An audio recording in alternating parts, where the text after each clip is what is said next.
things that I'm doing differently in 2023. The very first thing that I'm doing differently this year is that I am redefining what success means to me. Now, this is a big one for me, and this was like a very life-changing moment for me, because growing up I used to read a lot of these personal development books, and I used to read them at a very young age, like maybe 13 years or 14 years. That was when I started to read those kind of books. Now, those kind of books have a certain kind of definition for success.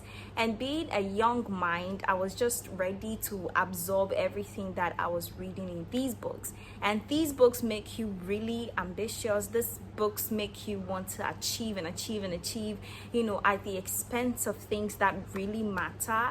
And so all my life, there was a certain kind of way that I defined success.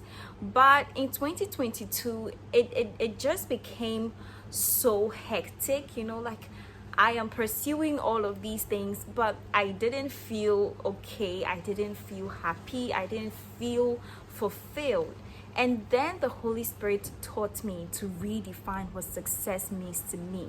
Okay, like I have never ever thought of that, because for me, everyone thinks that success means having wealth and having wealth and having more wealth.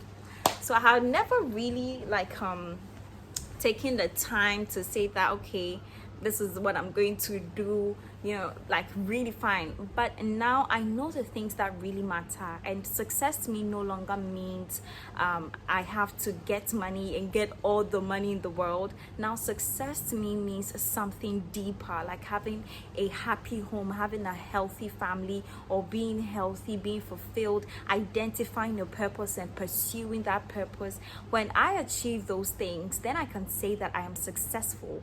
My success, or my definition of success, is no longer tied to the money that I make or the money that is in my bank account. That is just a bit of it. And trust me, if that is what success means to you, you may want to redefine it. Otherwise, you would sacrifice the things that matter for money. And in the end, you would see that money doesn't really matter compared to certain things in your life. Number two, the thing that I'm doing differently this year is that I want to build more solid female friendships. See, there was a point in my life in the previous year where I just wish that I had someone that I can just call and say, she would say, I'm on my way, I'm coming to meet you right now. Where are you? Are you okay? I just wish I had a friend like that I could just call. And for me, see, I blame myself because I am an introvert, I am reserved. It's only on social media that I am a bit loud, but I am actually very reserved. I don't go out to anywhere because outside drains me. I am just always inside. I don't meet people. I'm lazy when it comes to meeting people. I just want to be alone. And up until last year, I thought that I was an alone person. And I thought that I am someone who would be okay alone. But last year taught me that having a solid circle of friends is very crucial. It's very necessary, and I feel like a lot of people go into depression because they do not have these kind of people in their circle that they can just call, and these people will just show up for them, and so I just feel like this year I want to be more deliberate, in my networking. I want to meet more people, and it doesn't have to necessarily be like female friends, like just someone that has your back 24/7, no matter when I call the person. And I'm also willing and ready to be that kind of friend to someone who is willing to adopt me as their friend. No, but that is not to say I don't have friends. I do have friends, but there are some friendships that are deep, like what David and Jonathan had, like covenant friendships. That's what I'm yearning for and craving for. I want to really go out, socialize, network.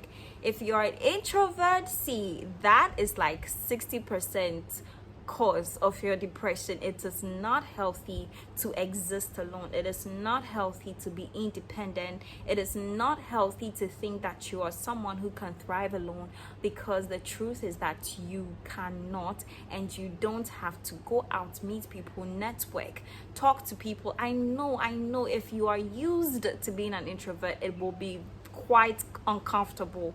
But see, for your own mental health, though, go out and meet people and network.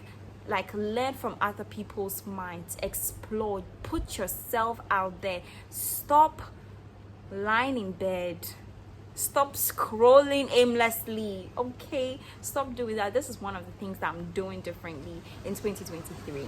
Now, this other tip, I find it to be like so interesting and so cool. So you see how everyone, we make to-do lists every day. You know, people wake up, make to-do lists. What do I have to do today? And I feel like usually to-do lists are full of things that we need to do. Our boss needs us to do this. Your mom needs you to do this. And we have so many things, and our to-do lists are always filled with obligations. And to me, I just figured that it's not healthy. You know, it's not healthy to live your life and you're always up to one thing or another for someone else and not even for yourself. Especially people who have 9 to 5, who work a 9 to 5 jobs. Like, you're always at work, like you're spending half of your life or even a majority of your day at work. You come back, you're tired, there's nothing you can do for yourself. It's like you're living your whole life for someone else. I'm changing that this year, and what I am doing differently this year, like the fun bits, which when I was making this list, I just felt like it was so nice, it was so fun. Anyways, so aside having a to-do list, which I cannot do away with, I am working on having a want to do list. Okay, so I have already prepared my want to do list, and it's filled with things that I just want to do for myself. Like, for once, I don't have to always be meeting deadlines or my life to be all about meeting obligations and what's not. For once, I want to have things to do that I'm like, okay, let me have a list of things that I want to do, not always having a list of things that you need to do. I feel like that is very draining. So for me, some of the things on my want to do list is going to visit an art gallery. Like, it's one of the things, because last year I think I grew a little bit fond of art, and so I just want to explore that part of me and see where it leads me to. So one of the things that I want to do this year is to visit an art gallery. Another thing I want to do is maybe travel solo. I've gone out to places solo, but never traveled solo. So make a list of things that you want to do, and girl, go out and do them. Just do them. Okay, maybe Saturdays are want to do list days or something. You just go out and cancel things off your want to do list. And this piece of hair crap. So the next thing is that I want to dare things this year. I don't want to take excuses for myself anymore. And usually we want to be comfortable. We want to just be in our comfort zone. But I figured that it's cool. It feels great to be in your comfort zone. But at the end of the year, when you're assessing the whole year, the year just feels so boring. Like, I had 365 days. I could have gone on this adventure. I could have done this and this, but you just always want to be in your comfort zone, and because the unknown scares us.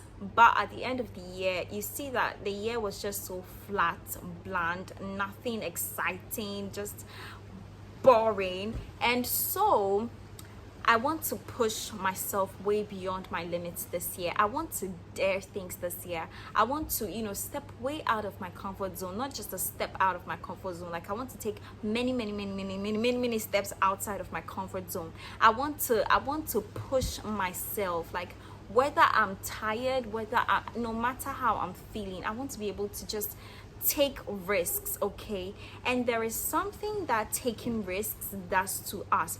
You know, the story of David, there is this intriguing thing about the story of David, when he met Goliath was nothing compared to the lion and then the bear that he killed. But the fact that David had conquered these things before, he had a conqueror's mentality. It did not matter the size of what he was conquering. The fact that he has conquered something before gave him that mentality, gave him that mindset that even if I am to meet Goliath, even if I am to meet someone 10 times Goliath's size, the fact that I faced something, I did not run away and I overcame, then I can do same with this thing. So it's like, when you eat, no matter how small, even if it comes and you look at it and you're saying that this is huge, this is something, I don't think I can do this, but then you purpose in your mind that you're going to do it, no matter what, you're going to do it. Going forward, if you meet something that is even bigger than what you had experienced before, because of that winner's mentality that you've had, because of that confidence that you built from your last experience, the new one that you've met, although the object is bigger than what you encountered previously, with that winner's mentality, you would overcome this one with so much ease, right? So I think that is what I'm going to do. I'm not going to accept excuses for myself anymore. So please, if you are watching this, I also want you to dare more things this year. Also, I want you to put in the comment section, what are you doing differently this year? Maybe I can add yours to my list. Yeah, I mean, we're helping each other out, right? So maybe I can add yours to my list. So I want you to subscribe. Like, one of the things I even need to do differently this year is that you subscribe to my channel, you share with your friends, tell them to come around, let's have a conversation, let's talk, let's chit chat.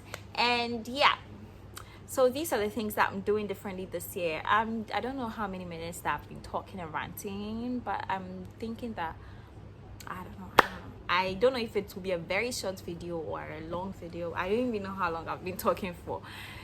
So yeah, please subscribe. Okay, puppy face. Please subscribe, share with your friends, but do not forget to also put in the comment section what you're doing differently this year. And you know, let's learn from each other. Thank you very much for subscribing and liking and leaving your comments. I'll see you again. We'll sit down and talk again like this next week, so stay tuned. I love you. Mwah.